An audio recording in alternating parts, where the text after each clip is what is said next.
जय भीम, जय मीम, जय तेलंगाना, जय फलस्तीन, తక్బీర్ అల్లాహు అక్బర్. మొదలైంది. అసదుద్దీన్ జై పాలస్తీనా నినాదాన్ని తీవ్రంగా ఖండిస్తోంది బీజేపీ.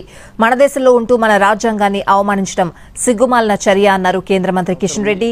ఈ దేశంలో ఉంటూ ఈ దేశ రాజ్యాంగానికి వ్యతిరేకంగా మాట్లాడుతున్నటువంటి అసదుద్దీన్ ఓవైసీ యొక్క నిజ స్వరూపాన్ని అర్థం చేసుకోవాల్సిందిగా కోరుతా ఉన్నాను. భారతదేశంలో లోక్సభకు జరిగిన ఎన్నికల్లో హైదరాబాద్ పార్లమెంట్ నియోజకవర్గం నుంచి ఎంపీగా గెలిచిన అసదుద్దీన్ ఓవైసీ లోక్సభలో ప్రమాణ స్వీకారం చేస్తూ తన ప్రమాణ స్వీకారం పూర్తయిన తర్వాత జై భీమ్, జై మీమ్, జై తెలంగాణ, జై పాలస్తీనా కింద ప్రకటించారు. జై అన్న పదానికి సాంస్క్రిట్ లో ఉన్న మీనింగ్ జై అంటే విజయం కలుగుగాక, లేదా బ్రాడర్ కంటెక్స్ట్ లో వర్ధిల్లాలి అని, పాలస్తీనా వర్ధిల్లాలని మాత్రమే ప్రకటించారు. పాలస్తీనాలో ప్రస్తుతం ఉన్న యుద్ధ పరిస్థితుల్లో పాలస్తీనా వర్ధిల్లాలని ఆయన ప్రకటించారు. పార్లమెంట్ లో అసదుద్దీన్ ఓవైసీ చేసిన ప్రమాణం భారత రాజ్యాంగాన్ని ఉల్లంఘించేటట్టు ఉందని రైట్ వింగ్ మీడియా కొంత, భారతదేశంలో బీజేపీకి సహకరించే మీడియా కొంత ప్రచారం చేస్తుంది.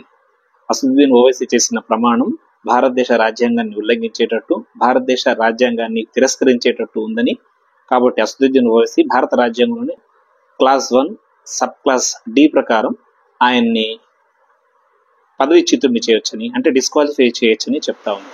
Article 105 privileges of members of parliament ప్రకారం పార్లమెంట్ లో ఎంపీలు అబ్సల్యూట్ ఫ్రీడమ్ ఆఫ్ స్పీచ్ ని కలిగి ఉంటారు. వారు ఎట్లాంటి చర్యలకు, వారి మీద ఎలాంటి చట్టపరమైన చర్యలు తీసుకోవడానికి వీలేదు, subject to the rules made by the competent legislature.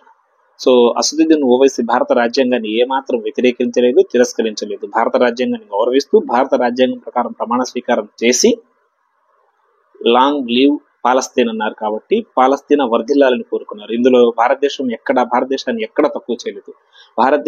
పాలస్తీనా స్వేచ్ఛగా స్వతంత్రంగా ఉండాలి అనడం భారత రాజ్యాంగాన్ని వ్యతిరేకించడం కాదని ఇక్కడ అందరూ గుర్తుపెట్టుకోవాలి.